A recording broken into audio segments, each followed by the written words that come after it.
Transform tired, cracked, or stained concrete into a seamless, beautiful finish with Semco Micro Cement. In this video, we'll walk through every step of the concrete resurfacing process and highlight the specific Semco products used along the way. Here's our starting point. Aged concrete with visible wear, cracks, and discoloration. These surfaces are the perfect candidates for resurfacing with Semco. Preparation begins with a thorough cleaning to remove dirt, oils, and contaminants. Using Semco New Lift and Semco Power Cleaner not only deep cleans the surface, but also brings the concrete back to a neutral pH, ensuring proper bonding of the system. Next, we waterproof the substrate and stabilize cracks.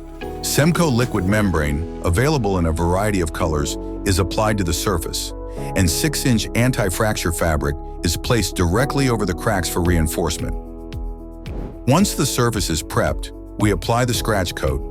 This establishes a strong, bonded base layer for the micro cement system. After the scratch coat cures, we build the finish with the first skim coat. This layer begins to level and smooth the surface. A second skim coat is applied to complete the surface. This creates a seamless, durable, and visually consistent finish. The final step is sealing the surface. Semco Satin Stone provides lasting protection with a beautiful satin sheen, making the floor easy to clean and maintain. With Semco Micro Cement, you can resurface existing concrete into a modern, seamless finish that's waterproof, crack-resistant, and built to last. Contact Semco Florida to learn more or to get started on your project today.